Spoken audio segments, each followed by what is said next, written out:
મિત્રો સ્વાગત છે તમારું ફરી આ નવા વિડીયોમાં। આજના વિડીયોમાં આપણે જોવાના છીએ આજના તાજા સમાચાર વિશે, જેમાં આજે 4000 નો હપ્તો તમને અહીંયાથી મળશે। તમારા ખાતામાં આવ્યો કે નહીં તે જાણો, ખાતામાં જમા થયો હપ્તો કે નથી થયો તે જાણવા માટે આ વિડીયોને તમે અંત સુધી જોતા રહેજો। વિડીયો પસંદ આવ્યો તો વિડીયોને એક લાઈક કરજો, ચેનલ ઉપર નવા હોય તો ચેનલને સબસ્ક્રાઇબ કરી લેજો અને કોમેન્ટ કરીને ખાસ જણાવજો કે આપણો આ વિડીયો તમે કયા ગામમાંથી અને કયા જિલ્લામાંથી જોઈ રહ્યા છો, જેથી કરીને આપણને પણ ખબર પડે કે આપણો આ વિડીયો આ ગામ આ જિલ્લા સુધી પહોંચી રહ્યો છે। તો જાણીએ કે 4000 નો હપ્તો તમારા ખાતામાં જમા થયો કે નથી થયો એ કેવી રીતે જોવાનું છે એના વિશે વિડીયોની અંદર વાત કરીશું।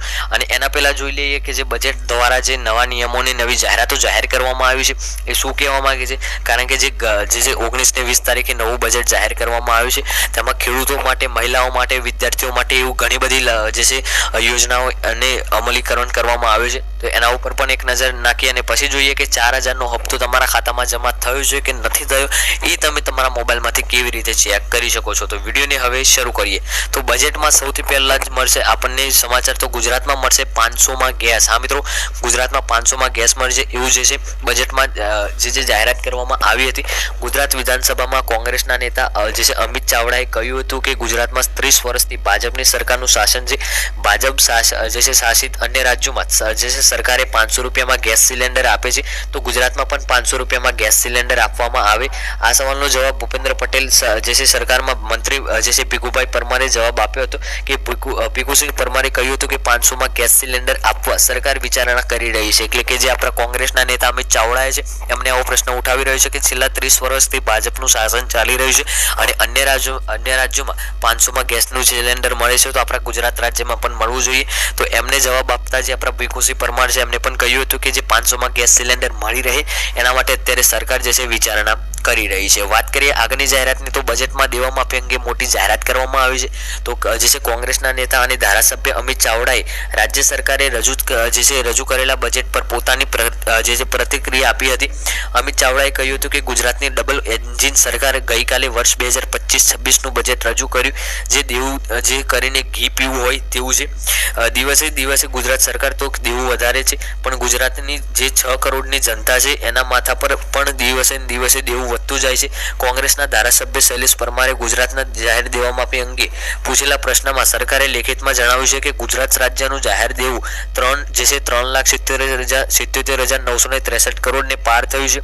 આ રકમ ગુજરાતમાં 2025-26 ના બજેટમાં કરતાં પણ વધારે છે। આગળ વાત કરીએ તો ગામડામાં રહેતા લોકોને અહીંયા 1 લાખ રૂપિયાની સહાય મળી રહેશે। તો ગ્રામીણ વિકાસ માટેની અહીંયા જાહેરાત કરવામાં આવી છે। તો ગામોના પ્લોટ વિહોણો લાભાર્થીઓ માટે પ્લોટ ખરીદવા લાભાર્થી દીઠ 1 લાખ સુધીની સહાય આપવા માટે 30 કરોડની જોગવાઈ કરવામાં આવી છે। એટલે કે 30 કરોડની અહીંયા જોગવાઈ કરવામાં આવી છે અને દરેક લાભાર્થીને અહીંયા 1 લાખ રૂપિયાની સહાય મળી રહે એટલા માટે। તો ગ્રામીણ વિસ્તારમાં વસતા ગરબીહોણા પરિવારો માટે આશરે 2 લાખથી વધુ આવાસોનું નિર્માણ માટે 1795 કરોડની અહીંયા જોગવાઈ કરવામાં આવી છે।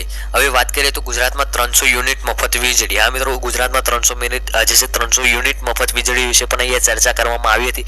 તો ગુજરાત વિધાનસભાના બજેટ સત્રમાં જે છે આમ આદમી પાર્ટી ધારાસભ્ય જે છે ઉમેશ મકવાણાએ અન્ય રાજ્યોની જેમ ગુજરાતમાં પણ મફત વીજળી આપવાની યોજના અંગે સરકારને પ્રશ્ન કર્યો હતો, કે જેના જવાબમાં ઉર્જા મંત્રી કનુ દેસાઈએ કહ્યું હતું કે ગુજરાતમાં 200 થી 300 યુનિટ વીજળી મફત આપવાની કોઈ યોજના નથી। આ સાથે તેમણે એમ પણ કહ્યું હતું કે તેઓ ભવિષ્યમાં તેને જે છે વેચશે નહીં। આ દરમિયાન ઉર્જા મંત્રીએ દાવો કર્યો છે કે સૂર્યઘર યોજના હેઠળ લોકોને 300 યુનિટ મફત વીજળી મળી રહે। વાત કરીએ આગળમાં, તો જે છે શું પેટ્રોલ ડીઝલના ભાવ ઘટશે?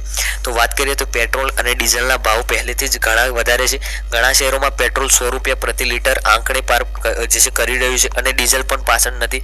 જનતાને આશા હતી કે બજેટમાં આ મામલે થોડી રાહત આપવામાં આવશે, પરંતુ એવું થયું નથી। લોકોની કમાણી મોટા ભાગ પેટ્રોલ અને ડીઝલ પાછળ ખર્ચાય છે।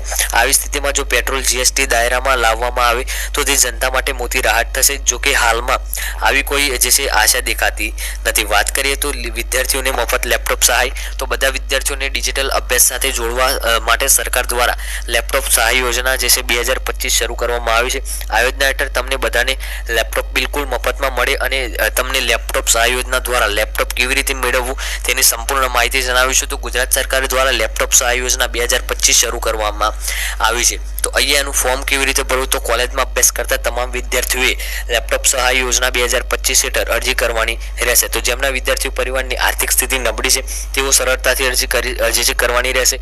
લેપટોપ સહાય યોજના 2025 હેઠળ માત્ર 8 અને 10 અને 12 પાસ વિદ્યાર્થીઓ જ અરજી કરવાની રહેશે. જો પરિવારની વાર્ષિક આવક 1 લાખ છે તો તમે સરળતાથી અરજી કરી શકો છો અને અરજી ગુજરાતમાં રહેતા વિદ્યાર્થીઓને કરવાની રહેશે.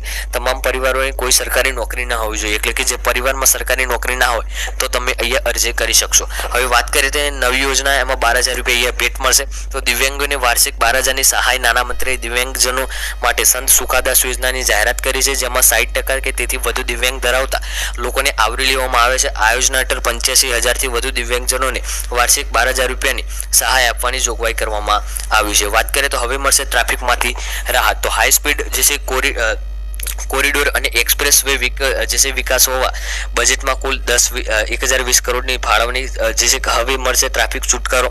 આજના ગુજરાતના બજેટના નાણામંત્રી કનુભાઈ દેસાઈએ રાજ્યની પરિવહન વ્યવસ્થાને વધુ મજબૂત અને સરળ બનાવવા માટે એક મોટો નિર્ણય લીધો છે. ગુજરાતમાં ટ્રાફિક વધતા પ્રશ્નોને દૂર કરવા માટે અને જે છે યાત્રાઓને વધુ સરળ જે છે સહાયદાયક બનાવવા માટે 12 નવી હાઈ સ્પીડ કોરિડોર વિકાસનો નિર્ણય લેવામાં આવ્યો છે.